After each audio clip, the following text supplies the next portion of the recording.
Hola, buenos días, buenas tardes. Disculpen esta pequeña demora porque teníamos que terminar de organizar las presentaciones virtuales y presenciales. Están ustedes en la sala de comunicaciones 3 de EduTech 2023 y vamos a la dinámica de esta sesión. Será primero hacer las presentaciones, tienen ustedes 10 minutos y después haremos una ronda de preguntas y comentarios para enriquecer esta comunidad. Vamos a empezar con una presentación virtual. Nerea López, María Esther del Moral y Jonathan Castañeda, que lleva por título Estimulando la competencia lingüística con un escenario gamificado inmersivo en el alumnado con TEA. Por favor, los que están online, que nos digan si lo ven y lo oyen bien. Gracias. Somos María Esther del Moral, Jonathan Castañeda y yo, Nerea López. Venimos de la Universidad de Oviedo, en España, y vamos a hablaros sobre una investigación que hemos realizado sobre la estimulación de la competencia lingüística en alumnado con trastorno del espectro autista a partir de un escenario gamificado e inmersivo.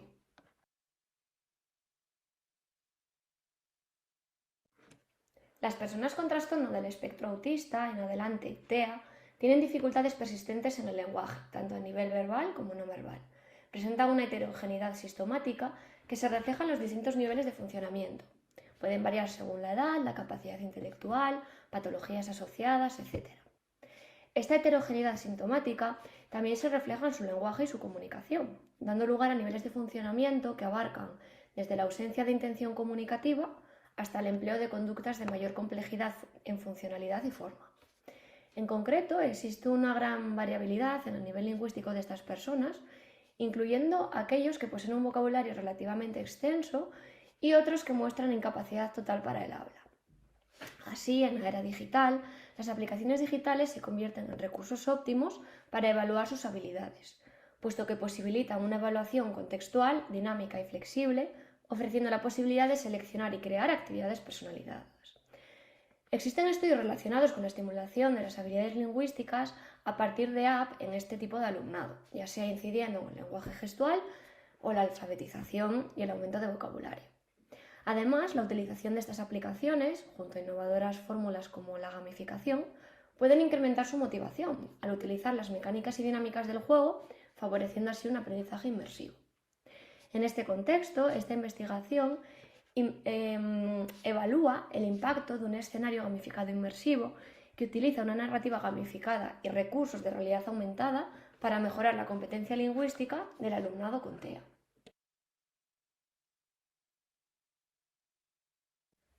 En cuanto a la metodología, se trata de una investigación cuantitativa de tipo empírico no experimental, descriptiva y correlacional, con un carácter exploratorio y analítico. En concreto, se opta por un diseño que utiliza el pretest post-test, pues se ofrece la oportunidad de medir el incremento competencial tras la intervención con el escenario gamificado inmersivo. En cuanto a los objetivos, son determinar el incremento en la competencia lingüística del alumnado participante, en concreto 54 alumnos y alumnas, tras interactuar con el juego, así como analizar en qué medida ese incremento se relaciona con las variables género, edad, grado de TEA, comorbilidad y tipo de lenguaje. La distribución de la muestra la podéis observar en la figura.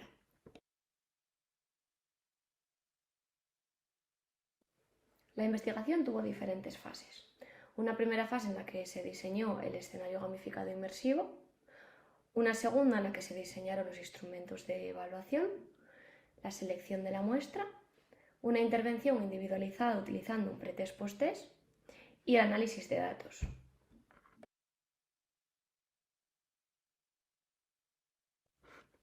La competencia lingüística del alumnado se midió antes y después de la intervención, como comentamos antes, a partir de 7 indicadores, y se constató el incremento en la pronunciación, el dominio del vocabulario sobre animales, emociones y mundo pirata, así como para establecer asociaciones y clasificaciones semánticas. Un análisis más específico, atendiendo a las variables de clasificación, detectó que existen diferencias significativas en las puntuaciones alcanzadas por los sujetos, teniendo en cuenta el tipo de lenguaje y el grado de TEA en todas las variables de estudio, obteniendo mayores puntuaciones aquellos con un lenguaje oral funcional y un grado de TEA ligero o moderado. Finalmente, si bien todos los sujetos incrementaron su nivel competencial, Aquellos de mayor edad, mayor funcionalidad en el tipo de lenguaje y menor grado de TEA lo hicieron en mayor medida.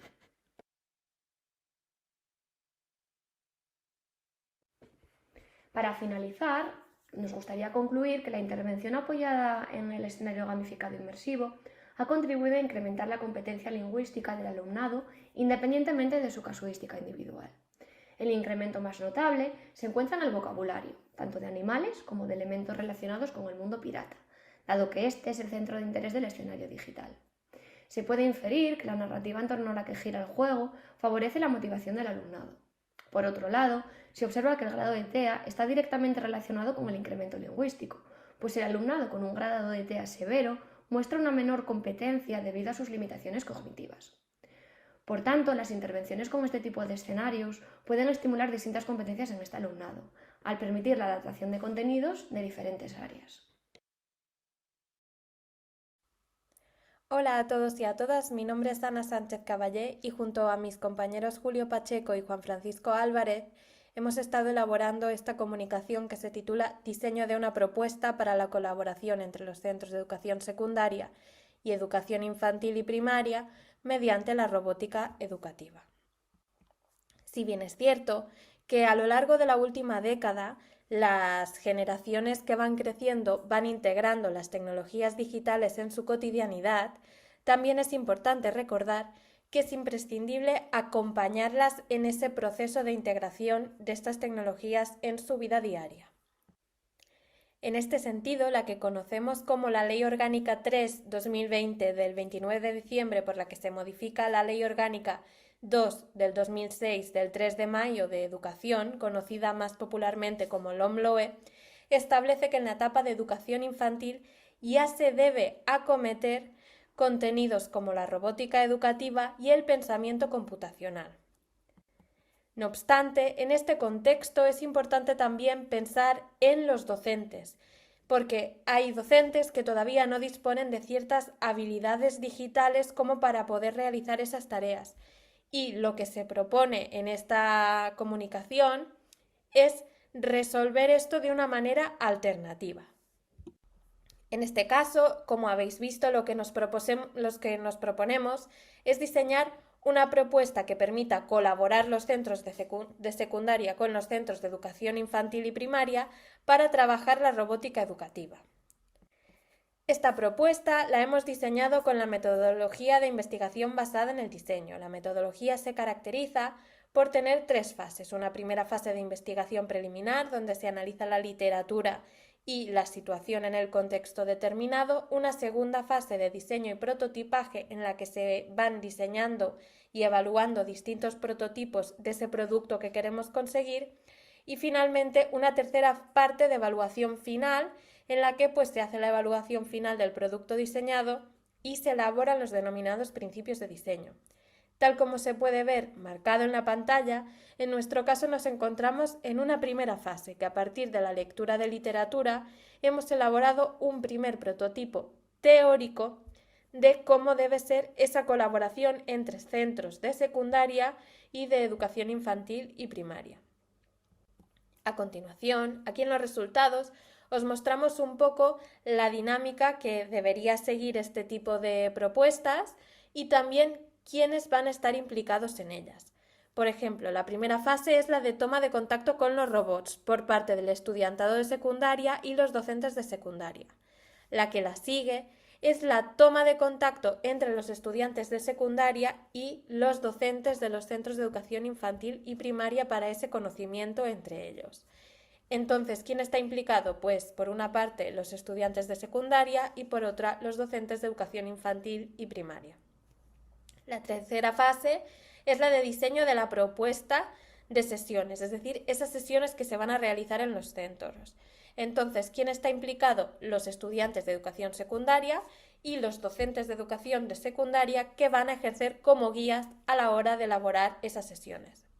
Si seguimos, en la fase 4 nos encontramos la fase previa a la implementación, esa en la que se van a retocar los últimos elementos, y están tan implicados los estudiantes de secundaria como los docentes de infantil y primaria para poder terminar de perfilar esas propuestas que se han elaborado en la fase 3. Si seguimos con la fase 5, empezamos ya con una primera intervención en el aula y se ven implicados tanto los estudiantes de secundaria como el alumnado de infantil y primaria, como los docentes de infantil y primaria, ya que van a acompañar a estos estudiantes de secundaria en su proceso de implementación de la propuesta. Luego tenemos la fase 6, en la que se evalúa la experiencia. Pasamos a la intervención en el aula por segunda vez con las mejoras detectadas en la fase 6 y finalmente se llega a una fase de conclusiones entre los docentes de secundaria y los estudiantes. En este sentido, queremos destacar que esto es una primera propuesta teórica que se ha elaborado como un proyecto de innovación mediante la financiación de Caixa Almasora. Es una investigación preliminar y la siguiente fase se llevará a cabo mediante una validación con expertos de tecnología educativa. Muchas gracias por vuestra atención y cualquier duda estamos a vuestra disposición. Un saludo.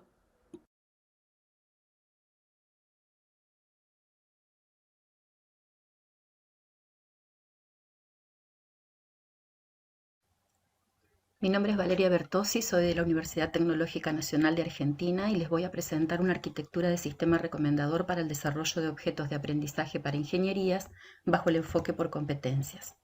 El objetivo es diseñar una arquitectura de sistema recomendador que permita asistir a los docentes durante la concepción, diseño y construcción de objetos de aprendizaje, recomendándole buenas prácticas pedagógicas y de carácter técnico. La arquitectura está compuesta de 3 capas. En la capa de conocimiento tenemos un conjunto de ontologías que modelan el conocimiento de determinados dominios. En el caso de OntoOA modela las propiedades de un objeto de aprendizaje bien construido. OntoD modela métodos de diseño instruccional provenientes de diferentes teorías instruccionales. OntoMet es la metodología que se aplica para el desarrollo del objeto de aprendizaje. OntoE es una ontología de instrumentos de evaluación y soporta el diseño de evaluaciones confiables y válidas. Y OntoLOM, finalmente, modela la estructura de metadatos del estándar LOM. La capa de recomendación tiene 3 agentes de datos, consultas y el agente recomendador propiamente dicho. La capa de interfaz de usuario dialoga con el entorno del usuario y de la herramienta de autor que elige éste para desarrollar su objeto de aprendizaje, toma contenido, actividad y evaluación. De los planes de estudio, el agente de interfaz toma las competencias de egreso, las asignaturas, los contenidos mínimos. De los planes de cátedra toma los resultados de aprendizaje, las unidades y los temas. Y de la matriz de tributación, que es donde se consigna a qué competencia tributa cada asignatura y con qué nivel de tributación toma estos datos. El intercambio entre la capa de interfaz y de recomendación es de datos y recomendaciones. La capa de recomendación tiene un conjunto de reglas de producción que permiten generar las recomendaciones. El agente de dato alimenta las ontologías y el agente de consultas toma de los datos de las ontologías instanciadas para que el agente recomendador haga inferencias sobre dichos datos y pueda establecer las recomendaciones. Un objeto de aprendizaje tiene como componente interno un resultado de aprendizaje, el contenido que desarrolla, un conjunto de actividades y una evaluación. Hay una estructura externa a este objeto que es el conjunto de metadatos que sirven para su almacenamiento, búsqueda y localización en repositorios. El resultado de aprendizaje tiene una estructura compuesta por verbo, objeto de conocimiento, finalidad y condición. Ese verbo pertenece a un determinado nivel de dominio cognitivo y recae sobre el objeto de conocimiento, que es el contenido desarrollado dentro del objeto de aprendizaje. La actividad de aprendizaje ayuda al alumno a aprender ese contenido y lo prepara para la evaluación. La evaluación versa sobre ese contenido desarrollado dentro del objeto de aprendizaje. Una condición sine qua non es que el resultado de aprendizaje, evaluación y actividades deben activar el mismo verbo. Es decir, la actividad debe ayudar al alumno a lograr ese resultado de aprendizaje y la evaluación debe medir en qué medida ha logrado dicho resultado de aprendizaje. Como este objeto se desarrolla en el marco de una asignatura, debe estar alineado a un resultado de aprendizaje de la misma. Este resultado, a su vez, refina una competencia de egreso consignado en el plan de estudios de la carrera. Supongamos que la asignatura Análisis Matemático tributa a la competencia identificar, formular y resolver problemas de ingeniería. Un refinamiento de esa competencia es identificar los conceptos del cálculo diferencial en una variable real para analizar funciones que modelan problemas de optimización y razón de cambio. Y el resultado de aprendizaje del objeto de aprendizaje es aplica los conceptos del cálculo diferencial. Vemos que identifica pertenece al primer nivel del dominio cognitivo, mientras que aplica al segundo nivel. El sistema recomendador debe advertir sobre la falta de alineamiento constructivo y recomendar un conjunto de verbos que pertenezcan al primer nivel. Imaginemos que el docente diseña una actividad del tipo múltiple opción y una evaluación del tipo verdadero o falso. Múltiple opción pertenece tanto al primer como al segundo nivel, pero verdadero o falso pertenece solo al primer nivel del dominio cognitivo. Aquí también el sistema recomendador debe advertir sobre la falta de alineamiento constructivo interna y recomendarle al usuario un conjunto de instrumentos de evaluación que pertenezcan al segundo nivel. Como conclusión, aquí se presentó una arquitectura de sistema recomendador para asistir a docentes de ingeniería durante la elaboración de sus propios objetos de aprendizaje. Este sistema está basado en conocimiento, la arquitectura propuesta es de 3 capas, las recomendaciones son de índole pedagógico y técnico y se ha presentado un caso de aplicación que muestra el funcionamiento de esta arquitectura.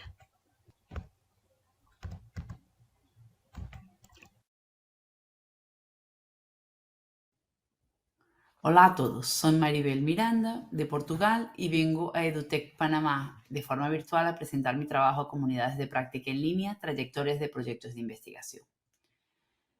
Teniendo en cuenta que vivimos en una realidad pre- y post-pandémica que nos han permitido trabajar con tecnologías, por ejemplo, presencialmente, pero también a distancia o sin tecnologías y de forma a interactuar por un objetivo común, les presento que el tema principal de mi investigación ha sido, a través de estos años, las comunidades de práctica en línea.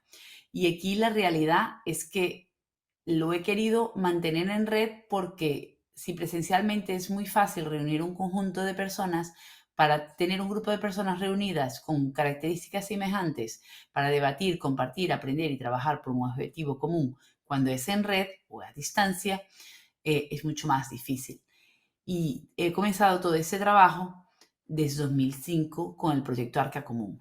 Pero tenemos autores que nos vienen contribuyendo con grandes ideas de diversas formas, pero tenemos al profesor Wenger como grandes referencias sobre este concepto que nos ayuda a creer que realmente es importante el sentido de comunidad de práctica cuando tenemos en el centro de su formación un dominio, una comunidad y una práctica que es conjunta.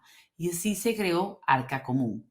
Arca Común permanece hasta la actualidad, haciendo la comunidad iberoamericana de educadores de infancia y de profesores de primaria actualmente, y que ha apoyado proyectos como Kids Media Lab, el KPML2 o el Observatorio de Aprendizaje Creativo y Digital con niños y familias.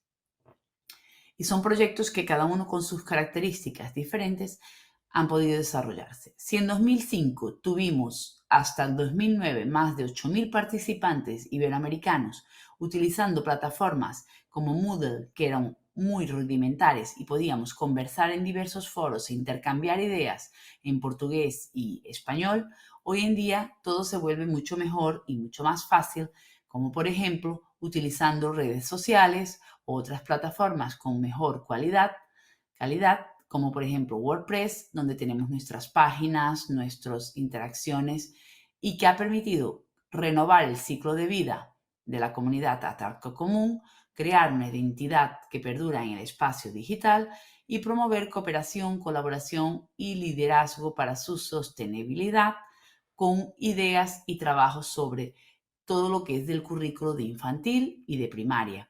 Y aquí también se incluye, claro, las tecnologías.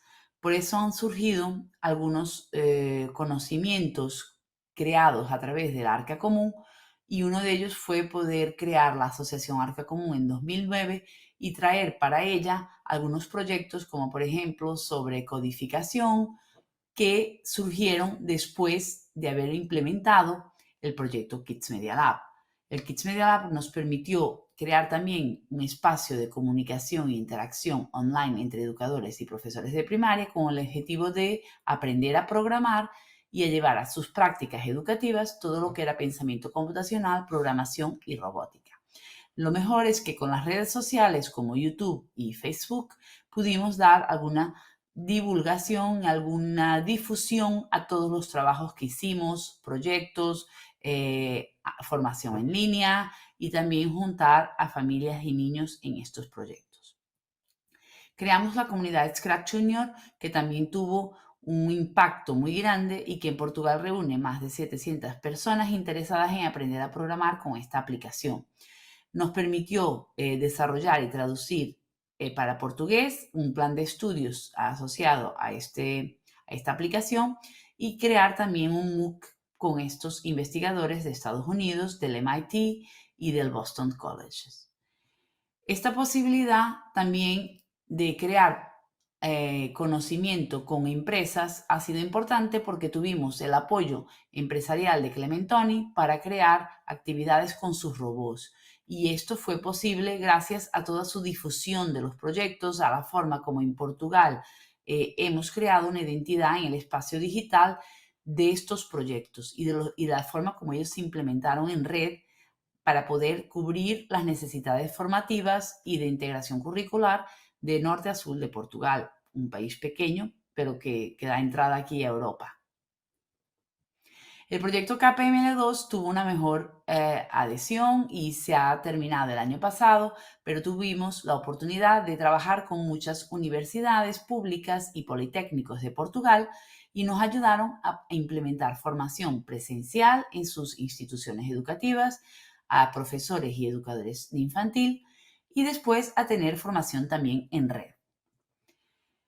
Claro que aquí tenemos evidencias que las redes sociales, una vez más, nos apoyaron a tener canales de comunicación para difundir y para hacer diversos eventos en línea, pero también para ir promoviendo nuestras actividades en contextos educativos desarrollados por los propios educadores y maestros de primaria que se han juntado a todos estos proyectos. Presentamos en breve un proyecto KPML2 que hemos dado en Lab y en KPML2 para que tengan la oportunidad de aprender los mismos contenidos de forma gratuita en semanas, especialmente computacional, programación y robótica para infantil y para primaria. Teniendo también Scratch y Scratch Junior en la base de esta programación. Claro que todo esto ha sido importante para la sostenibilidad de los proyectos. Y disculpen, pero les paso aquí las publicaciones de nuestros proyectos para que puedan tener oportunidad de conocer los resultados de cada una de estas investigaciones y que entiendan que como Arca Común ha sido la comunidad de práctica que ha conseguido mantener en línea otros proyectos y nos ha facilitado el envolvimiento de muchos otros proyectos que estamos dibujando. Muchas gracias a todos por vuestra atención y espero por vuestras preguntas.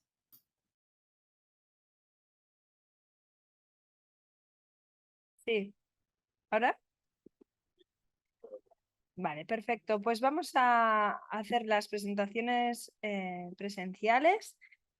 Les vuelvo a pedir disculpas, pero el micro, es que me dicen en la sala Zoom tiene el micro cerrado, pero es que este tiene que estar cerrado. El que tiene que estar abierto es el que tenemos aquí en la sala, que es el que coge el audio para la sala Zoom y nos quitan el permiso. Entonces vamos a hacer la presentación, a ver si lo ponemos bien.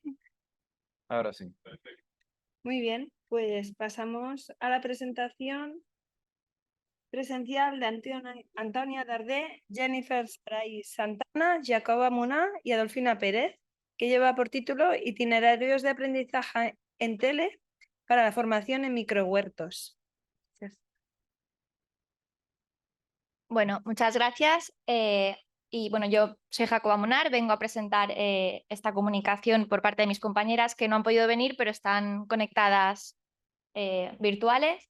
Bueno, y como ya ha comentado Vanessa, la presentación es sobre itinerarios de aprendizaje para la formación en microhuertos en entornos de aprendizaje enriquecidos por tecnología. Bueno, este proyecto es un proyecto europeo que surge con la finalidad, bueno, se llama Best Microgardens y está orientado a personas en situación de pobreza, además de personas en situación de inserción laboral, personas en riesgo de exclusión social, además de otros agentes sociales que trabajan con estos colectivos. Así pues, el objetivo que tiene Best Microgardens es proporcionar una formación flexible a estos colectivos que además esté disponible en un formato híbrido y apoyado en entornos enriquecidos por tecnología.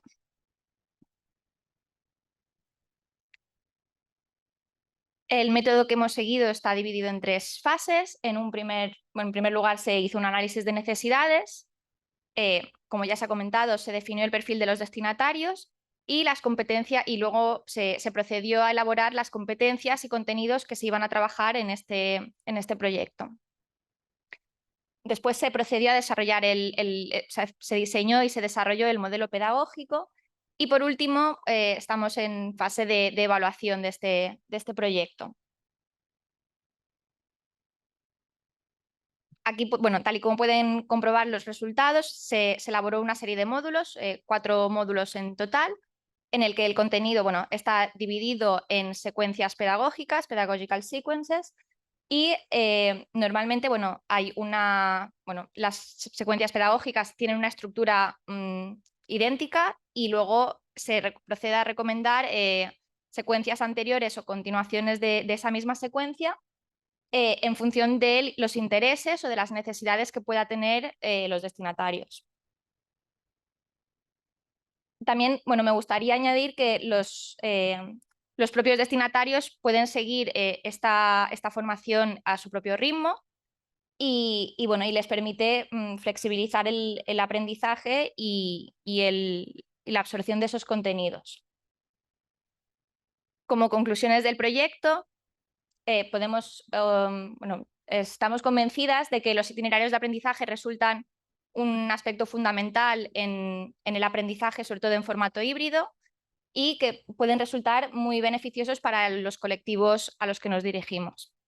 Además, esa personalización del aprendizaje permite que esos colectivos pues, puedan asimilar ese contenido con muchísima mayor facilidad y que el propio contenido se adapte o el ritmo de aprendizaje se adapte a los destinatarios.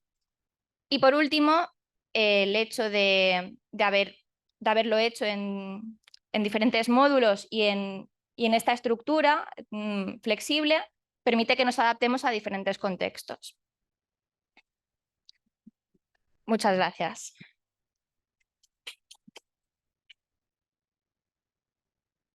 Pues presentamos la comunicación, recursos digitales en investigación escolar para la orientación vocacional. Este estudio es llevado a cabo por Darwin Balmor Franco Gallego, Gladys Zulúa Serna y Doriseli Zuleta Carmona. Muchas gracias. Bueno, muy buenos días para todos. Mi nombre es Gladys Luaga, vengo en representación de mis compañeros que no están acá de manera presencial. Entonces, nosotros hacemos o les queremos compartir una experiencia significativa en relación con recursos digitales en investigación escolar para la orientación vocacional. Para contextualizar un poco, entonces, nuestra institución está ubicada en la ciudad de Medellín, en un barrio llamado Buenos Aires, que es en la parte central. Es una institución llamada Madre María Maxarello de educación básica, primaria y secundaria. Tenemos 2 objetivos o digamos 2 elementos fundamentales sobre los que queremos hacer énfasis en esta experiencia, que están relacionados con la orientación vocacional y profesional y con el desarrollo de proyectos de investigación. Como objetivo general, entonces, tenemos reconocer la incidencia de los recursos digitales en investigación escolar para el fortalecimiento de la orientación vocacional y profesional en estudiantes del grado 11 de la institución educativa Madre María Maxarello. Algunos conceptos básicos para nosotros en los que nos estuvimos basando, entonces estamos hablando de la orientación vocacional como un elemento que ayuda a nuestras estudiantes a reconocer habilidades, gustos, intereses sobre los cuales ellas puedan desarrollar su vida. Tenemos entonces el otro concepto básico de investigación escolar que permite que los estudiantes obtengan información proveniente de una variedad de fuentes, sobre todo a nivel de contexto social, y que les permita orientar también su posibilidad profesional. Integración de áreas como un elemento básico para poder dar diferentes miradas a los contextos sociales y los recursos digitales como medios que nos permiten también desarrollar competencias y adquirir información. Utilizamos entonces como metodología una serie de fases. En primera instancia, entonces, hacemos una reunión entre pares, entre docentes pares, para definir una temática que sea interesante para nuestras estudiantes. Hacemos la selección, estructuramos algo que nosotros hemos llamado guía metodológica y que más adelante les voy a mostrar cómo de qué se trata. Tenemos un proceso de socialización, hacemos ajustes, luego lo implementamos y lo evaluamos. Tenemos pues, esto es un ciclo iterativo, se está evaluando y ajustando permanentemente. Nuestra guía metodológica entonces consta de varios elementos. La primera parte, que es una información preliminar, donde se indica qué grado tenemos, fechas, asignaturas vinculadas, docentes, etcétera. Tenemos un componente pedagógico que inicia con una pregunta orientadora, dado que nosotros tenemos una propuesta pedagógica basada en la pregunta y que esa pregunta orientadora sale pues como de los intereses de nuestros estudiantes. Luego tenemos un cronograma donde tenemos un contenido en estrategias pedagógicas y evaluativas, fechas y medios de entrega. Y por último tenemos una reflexión pedagógica que nos ayuda a ir ajustando pues como todo este proceso. Herramientas digitales que hemos utilizado. Entonces, algunas plataformas que básicamente están orientadas particularmente en este proyecto, a la evaluación de intereses y al aprendizaje autogestionable. Herramientas gráficas y de trabajo colaborativo que permiten que se pueda comunicar de mejor manera, pues como todos estos procesos de las chicas.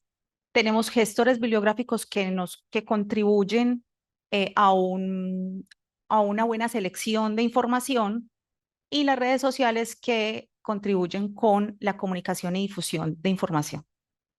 Como resultados, hay una valoración importante por parte de las chicas de haber partido de una cartografía social. Ellas habían elaborado una cartografía social en sus sitios donde viven y eso contextualiza su proceso de investigación. Hay un acierto importante en la integración de áreas porque permite resolver los problemas en contexto. Hay una valoración positiva sobre el uso de herramientas digitales porque facilitan la recolección, análisis de información, trabajo colaborativo, difusión de información, comunicación gráfica. Se evidencia claridad en los intereses, pero las chicas presentan constantemente un desconocimiento en opciones profesionales. Siempre se han quedado como un poco con lo que ha sido más constante o más tradicional y es una preocupación que ellas expresan, pero luego hacen una valoración positiva de la intervención de áreas que les aclaran un poco el panorama frente a cómo se pueden desempeñar y cómo pueden resolver esos problemas que ellas han identificado desde el contexto. Y hay una percepción positiva frente a los procesos investigativos, porque estos procesos investigativos les ayudan a comprender las realidades sociales que ellas podrían entrar a intervenir cuando sean profesionales o desde su profesión. Como conclusiones, los recursos digitales enmarcados en diferentes estrategias pedagógicas permiten obtener y procesar información para el análisis de contextos sociales. El apoyo de herramientas digitales contribuyen con el fortalecimiento de las competencias investigativas. Hay un impacto positivo en la integración de áreas porque podemos mirar desde diferentes puntos de vista, pero también llegar, digamos que a resolver problemas reales. Y tenemos que la investigación escolar es fundamental en la orientación vocacional y profesional de las estudiantes. Otro resultado que se me olvidó mencionar, que es importante, y es que hemos creado un repositorio institucional de los trabajos que ellas van desarrollando, entonces pueden ir consultando lo que han hecho año a año compañeras de otros grados en años anteriores y que les ha ayudado pues como a fortalecer los procesos. Muchas gracias. A ver, ya terminamos. Ahora es el turno de Sergio. Vamos a compartir. Pues tenemos al profesor Sergio Ruiz,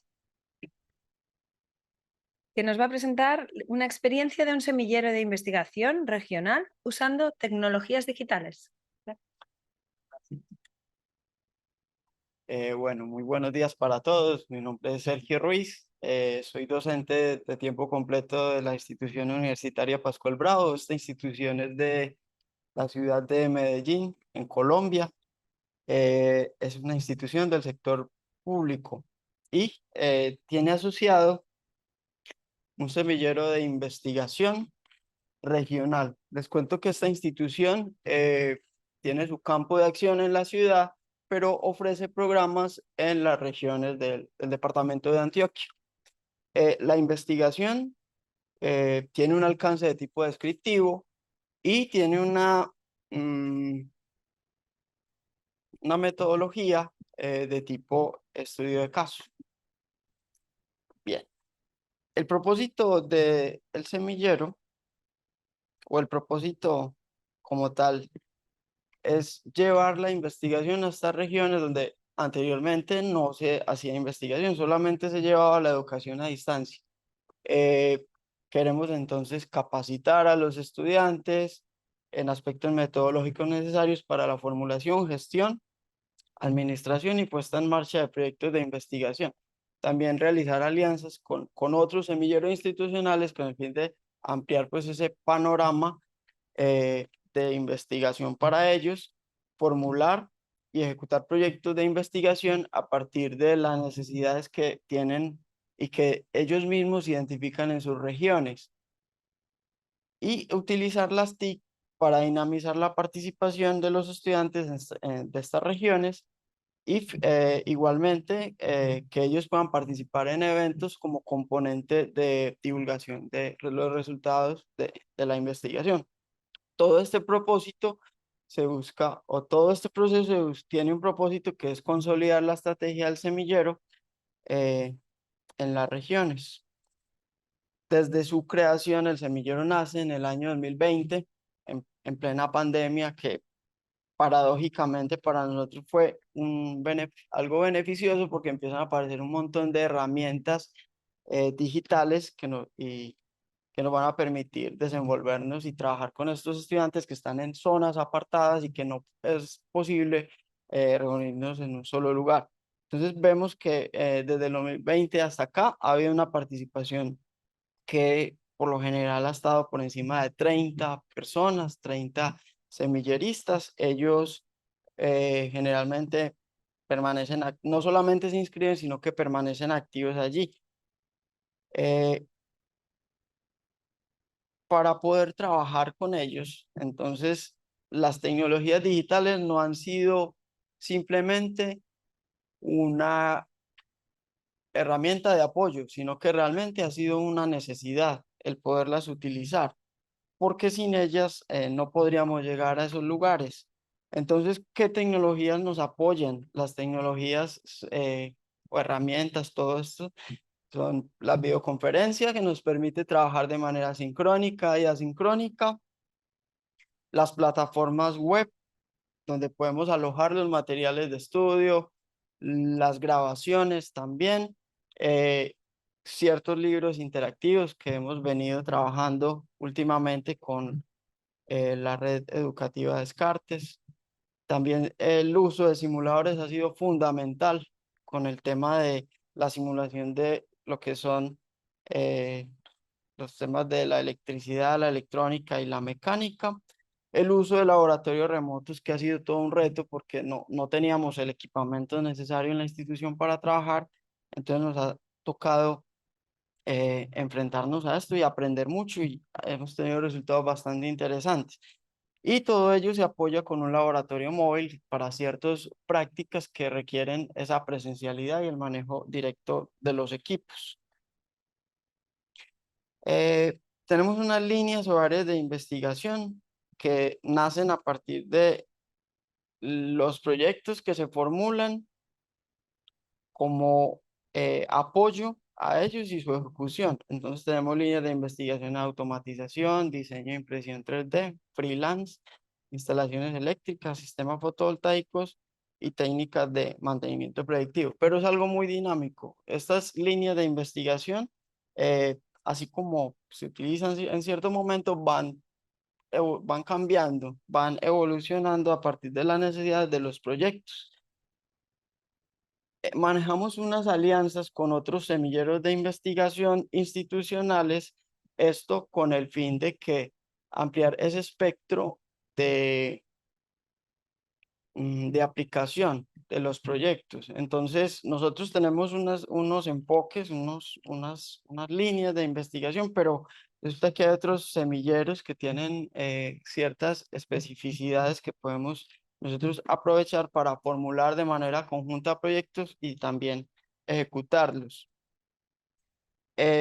Durante estos 4 años de existencia del semillero, hemos realizado, hemos ejecutado, hemos formulado diferentes proyectos. Actualmente estamos ejecutando 8 proyectos, todo ello pues con el apoyo de diferentes profesores. También un término que he escuchado mucho en este congreso, el tema de formador de formadores, y es que los estudiantes, ellos pasan por ese proceso de capacitación, pero también ellos posteriormente se convierten en formadores de sus compañeros para ejecutar esos proyectos. Entonces tenemos proyectos, lo que alcanzan a ver allí en pantalla, muy orientados a las necesidades de la región, en buscar, por ejemplo, conectividad rural, empleando energías renovables, generación de energía, sistemas de conservación de pescado, eh, entre otros. Proyectos que nacen directamente de estos semilleristas regionales. Proyectos que están en proceso de sometimiento. En este momento tenemos 5 proyectos esperando la viabilidad económica. Algunos de ellos pueden ver lo que son de tipo entrenadores o kit que se pretende con ellos enviarlos a esos lugares para que los semilleristas no solamente tengan el soporte de los simuladores, sino que también tengan ese contacto físico con los elementos que se requieren para trabajar. Y hasta el momento hemos terminado completamente y registrado 3 proyectos de investigación que aparecen pues allí. Ven que la mayoría tienen aplicación en la parte rural, en los entornos donde están ubicados estos estudiantes. El hecho de realizar todos estos proyectos les ha permitido a ellos también salir de su espacio pequeño en los municipios y participar en diferentes eventos institucionales de Pascual Bravo, pero también de la ciudad de Medellín, en el país e incluso internacionalmente, en donde ellos muestran los resultados que han obtenido, pero también se nutren de lo que las demás personas vienen haciendo en investigación. Ellos entonces han tenido la oportunidad de participar en misiones científico-académicas en Brasil, en otras instituciones a nivel de Colombia. Este año uno de ellos va a estar en una misión académica en México. Y bueno, esperamos que eso siga continuando para ellos. Este modo de trabajo a distancia nos ha permitido acercarnos a otras universidades también. Y es por ello que actualmente tenemos firmado un convenio marco con la Universidad de Auburn de Alabama, perdón, Estados Unidos.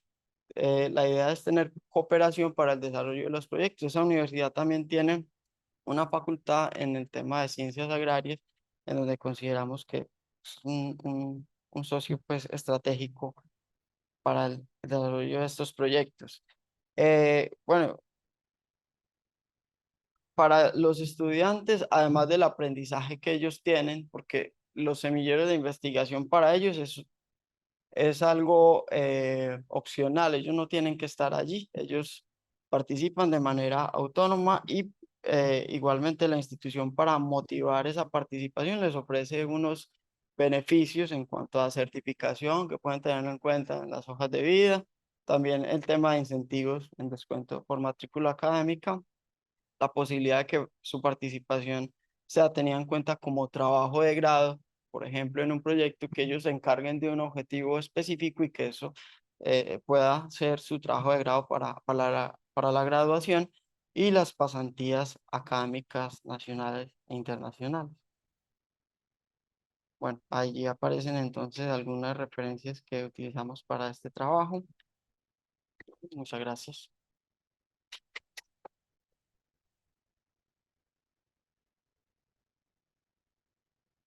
Bueno, pues muchas gracias a todos y a todas por vuestras exposiciones, por ajustaros al tiempo y poder compartir todas estas experiencias y estos estudios que así en general, bueno, no tenemos una línea en común, pero seguro que la encontramos. Hemos visto diferentes visiones en educación infantil, primaria, secundaria y de universidad, también de formación inicial de docentes.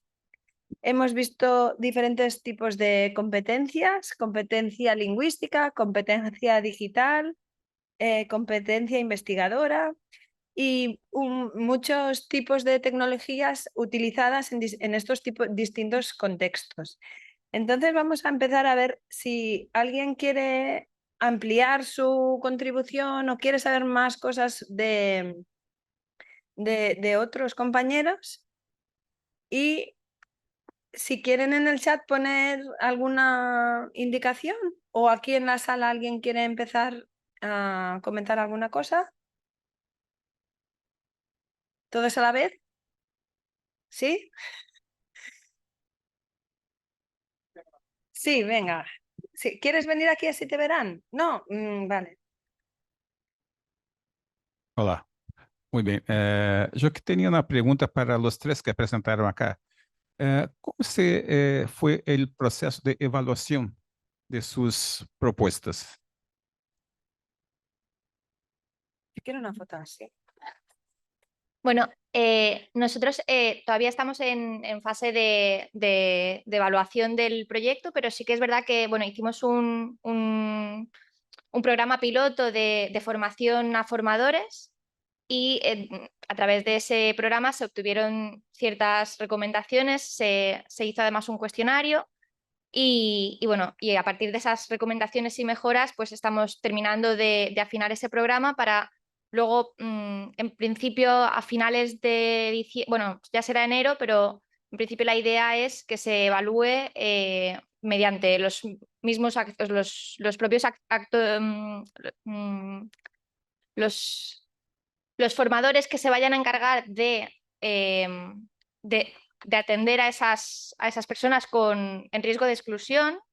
Se va a hacer una formación a esos formadores y ellos mismos podrán evaluar ese curso o esa formación. Sí, igual alguien que está aquí en la sala virtual quiere responder a la pregunta sobre la evaluación. A lo mejor del diseño de la propuesta. No sé si está Ana o Julio o Juanfra y nos puede contestar. Tiene que ser por chat, sí. O Nerea, con el tema de la competencia lingüística y el TEA. Maribel. Julio, ¿quieres comentar cómo hacéis el tema de la evaluación? Bueno, muy bien, Julio, que nos comenta que la evaluación es a través de los estudiantes mentores. Esta era la intervención sobre el pensamiento computacional y robótica. En el caso de Nerea, que es del juego inmersivo, ay, se me ha ido. En el caso de nuestra investigación de evaluación fue con un instrumento pretest post-test y que nosotros mismos diseñamos basándonos en el DSM-5. Y yo no sé qué es este modelo. ¿Alguien conoce aquí? ¿No? Y Julio aclara que se hace directamente en la práctica del aula y luego en la observación en el aula de infantil. Sí, Gladys, ven. Sí, ven aquí, así te ven. Sí.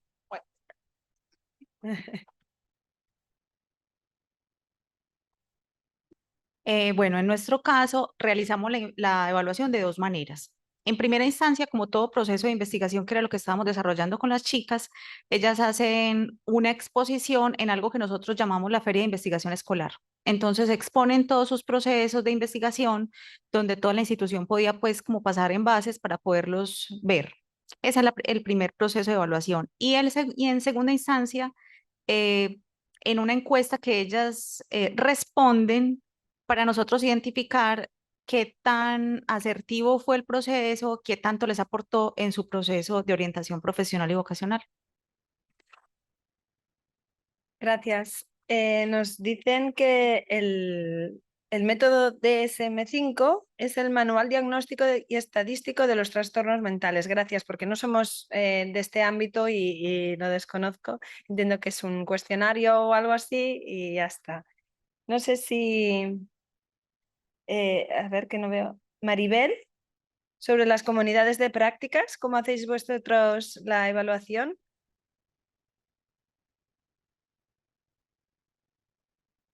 No, no. Bueno, Sergio, tú en el semillero es distinto, ¿no? Sí, pero si quieres comentar, ven. Mientras, sí, Maribel está. Andrés, te has quedado sin micro. Queremos salir en la... Bueno, no, porque el semillero como tal es lo Aquí, que aquí. estaba explicando aquí, era como la estrategia, la experiencia que tuvimos. Sin embargo, como proyecto tuvo que pasar por diferentes instancias institucionales de aprobación y como evaluación nosotros cada final de semestre dentro de los docentes que apoyamos el semillero evaluamos entonces quiénes efectivamente participaron de manera activa, cuáles han sido esos proyectos que se vienen trabajando, cómo han evolucionado. ¿Qué líneas debemos reforzar o debemos crear para mejorar los procesos que se están realizando? Realmente es básicamente la evaluación que hacemos al proceso del semillero de No investigación. te vayas, Sergio, tienes una otra pregunta. Espérate. Maribel nos aclara que han utilizado un modelo ya validado y fiabilizado que utilizó en la tesis de doctorado y que lo aplicaron. Y ahora saltamos de pregunta y tienes esta para ti, Sergio, que de Alonso de la Cruz, que te pide que si qué tipo de simuladores utilizáis. Has hablado de laboratorios remotos, laboratorios virtuales, simulaciones. Adelante. Claro que sí. Bueno, los simuladores para nosotros son una herramienta, ya lo mencionaba, fundamental para trabajar. Nosotros utilizamos simuladores, sobre todo simuladores de circuitos eléctricos y también de diseño mecánico. Estos simuladores optamos por utilizar o los que la institución tiene licencia y sobre todo los que están en línea y que pueden utilizar los estudiantes de manera gratuita. Entonces es electrónica, eléctrica y mecánica. Vale, gracias. ¿Alguna pregunta más? ¿Alguna aclaración? Pues vamos a cerrar aquí esta sesión. Muchas gracias por vuestra participación, por vuestra paciencia, por las dificultades técnicas que hemos tenido. Gracias, Andrés, por solventarlo lo antes posible. Y vamos a continuar con el Congreso hablando y compartiendo y aprendiendo de todos y todas. Muchas gracias.